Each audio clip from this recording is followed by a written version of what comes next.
Baik teman-teman, Assalamualaikum warahmatullahi wabarakatuh. Berjumpa lagi di Mutiara Investment Club bersama saya Sakimin Sujati. Jadi pada kesempatan kali ini saya ingin sharing sedikit mengenai persiapan window dressing. Jadi kira-kira teman-teman sudah punya saham pilihan apa nih window dressing? Nah,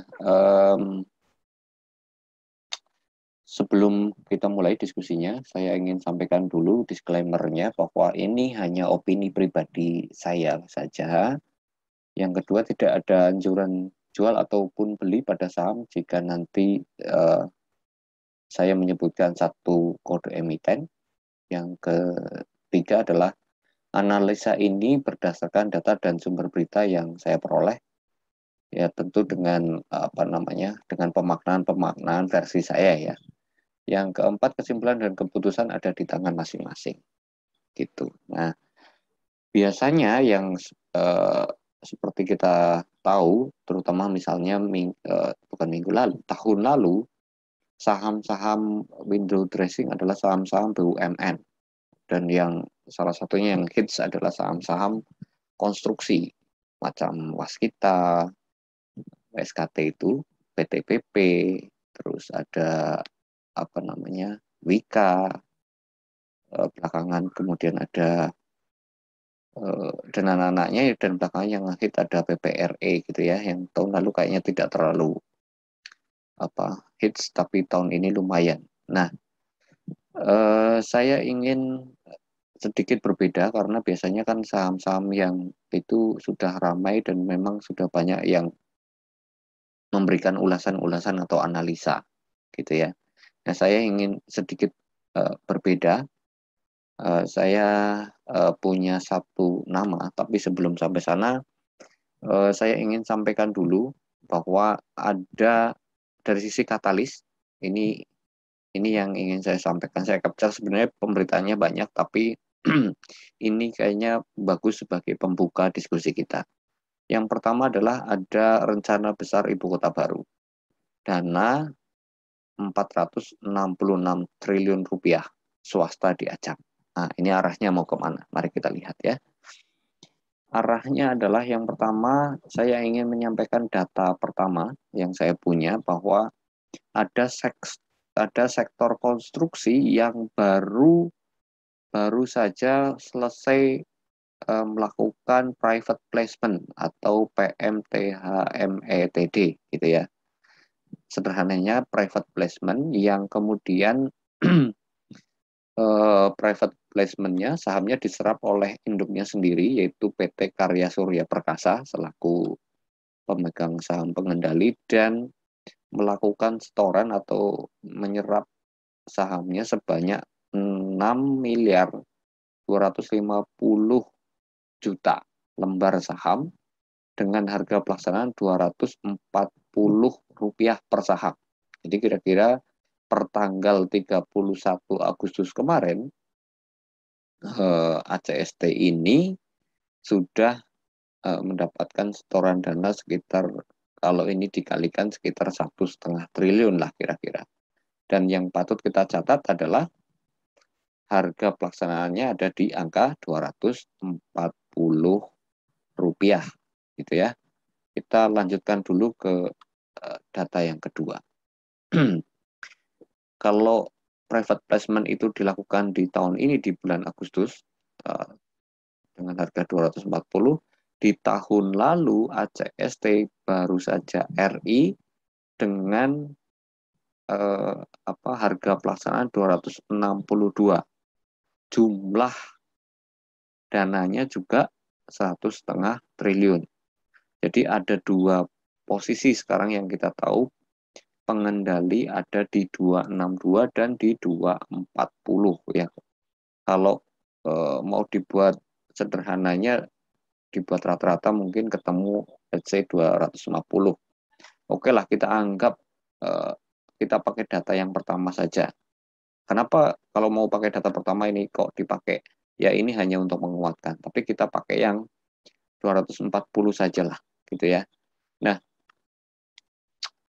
mengapa data di atas penting? Nah, ini yang jadi pertanyaan. Jadi, kalau kita merujuk pada video saya yang terakhir yang kemarin soal menghitung inventory dan average bandar, maka saham ini kita tidak perlu repot-repot. Ngitungnya dari candle berapa, dari tanggal berapa sampai tanggal berapa itu tidak perlu repot-repot. Posisi bandar ada di angka berapa, jumlah sahamnya ada berapa. Kalau kita tutup mata saja dengan semua data yang lain, maka kita bisa tahu bahwa pengendali sekarang pegang barangnya ada di harga Rp240. Ini penting kenapa? Untuk mengetahui risk reward yang akan kita rumuskan ketika kita misalnya memutuskan untuk membeli dengan strategi trading harian ataupun mau swing trading. Tapi kalau dari pembahasan awal ini adalah persiapan untuk window dressing, artinya ini adalah dalam kacamata swing trading mulai dari biasanya kan dimulai Oktober, November, Desember lagi kenceng-kencengnya sampai dengan Januari gitu ya. Selain itu, data ini bisa kita maknai sebagai cara pikir pengusaha. Cara pikir pengusaha adalah ketika akan ketika pengusaha melihat di depan ada peluang, ada proyek-proyek yang mungkin saja akan bisa dikerjakan atau digarap atau didapatkan, maka langkah pertama sekali untuk bisa mendapatkan pekerjaan itu adalah membereskan semua hutang-hutang perusahaan. Karena apa?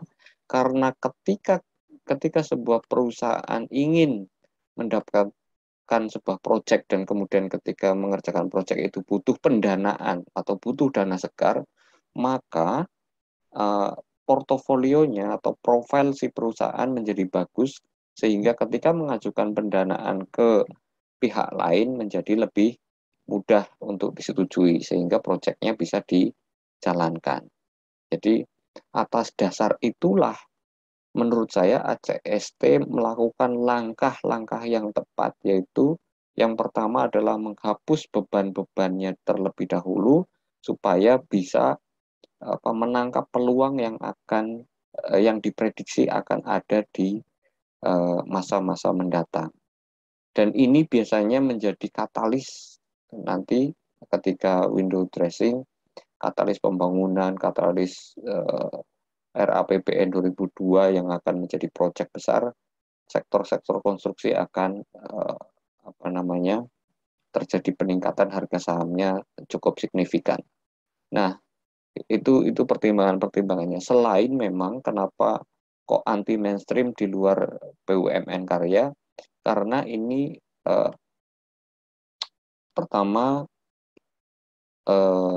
grup Astra dan kemudian yang kita kenal GCG-nya bagus. Yang kedua adalah harganya dalam fraksi kecil, small cap termasuknya dalam IHSG kita yang biasanya malah justru makes big move, sehingga ini patut untuk kita pertimbangkan menjadi watchlist kita di window dressing ke depan. Nah, mari kita lihat dari sisi teknikal kayak apa sih. Saya akan coba stop, kemudian saya akan berpindah ke chart ya. Saya akan berpindah ke chart sebentar.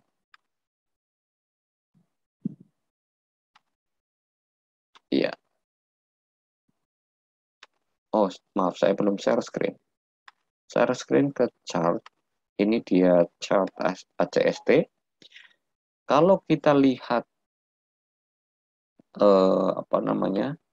ACST, kita review sebentar riwayatnya. Jadi kalau mengikuti slide saya tadi adalah setelah RI di 262, kemudian RI ini sebelum COMDAT RI-nya, terus kemudian pelaksanaan RI di September kalau nggak salah di 262, kemudian sideways sebentar dan ketika ditarik naik luar biasa sekali tingginya 200 sampai dengan puncaknya 618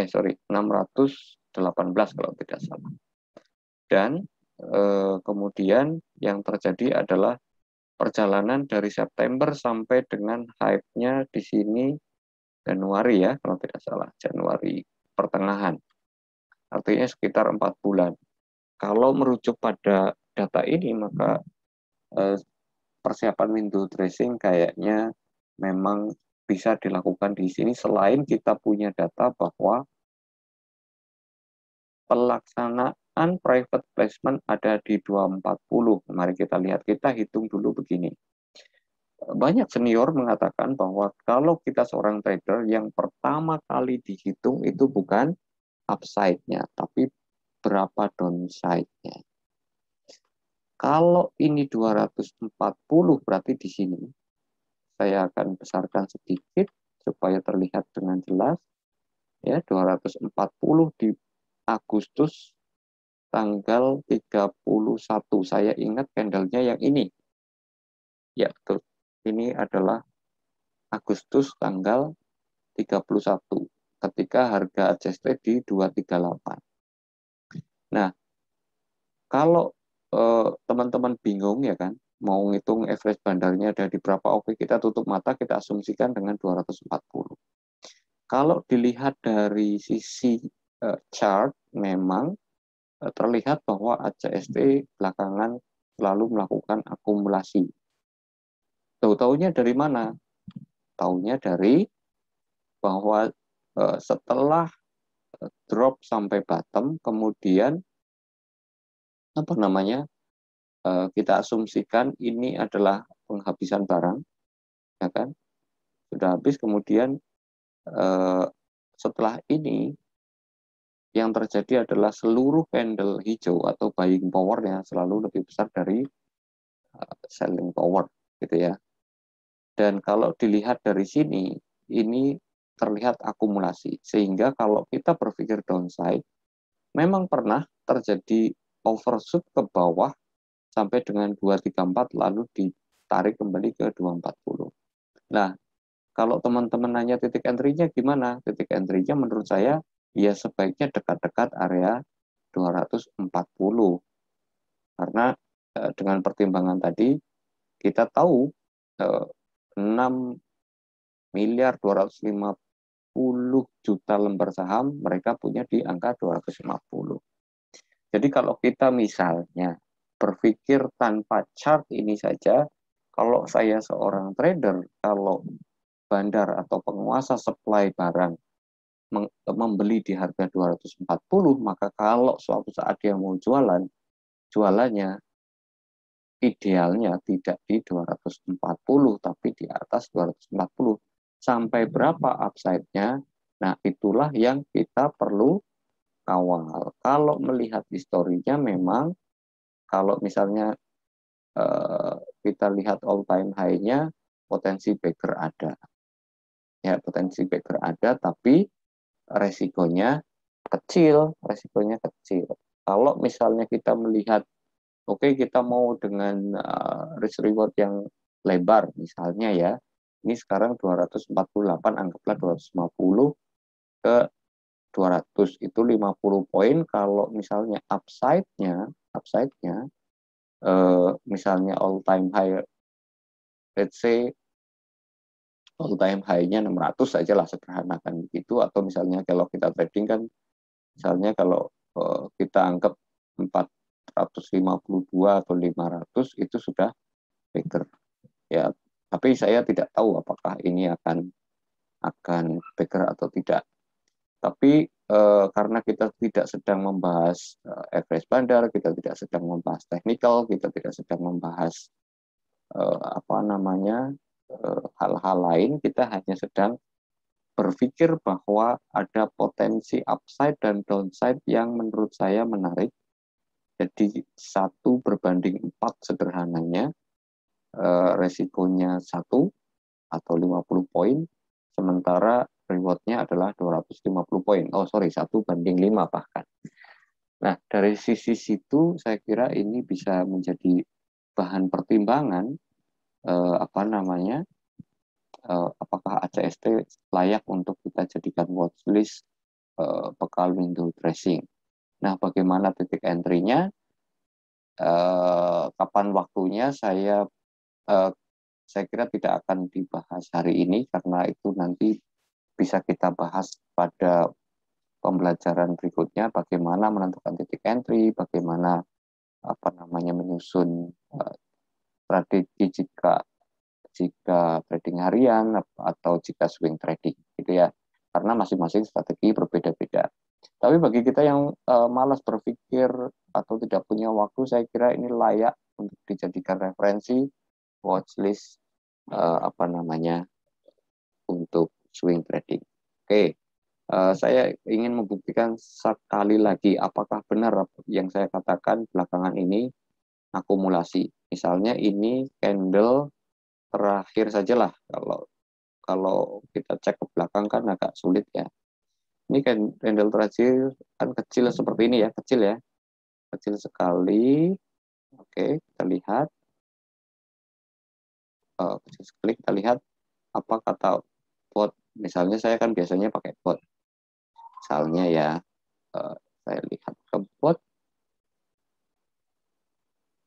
Oke, saya stop share screen sebagai langkah terakhir ini ya, seperti biasa. Saya masuk ke bot. Oke, apa yang terjadi di bot?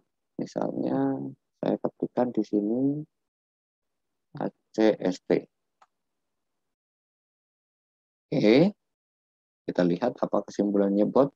Kesimpulannya hari terakhir per Jumat kemarin, uh, Jumat kemarin itu tanggal berapa ya? Kalau sekarang hari Sabtu tanggal 25, berarti Jumat tanggal 24 September. Ya, ini Jumat tanggal 24 September 2021, kesimpulannya adalah akumulasi kuat. Gitu ya. Artinya memang eh, saya mengatakan walaupun kecil dia sudah melakukan akumulasi. Gitu. Saya kira itu sekali lagi ini bukan ajakan jual ataupun beli. Silakan teman-teman putuskan. Saya hanya memberikan view berupa opini pribadi. Mudah-mudahan teman-teman bisa menggunakan ini sebagai salah satu referensi dan selalu diberikan cuan berkah berlimpah. Saya akhiri. Terima kasih. Wassalamualaikum warahmatullahi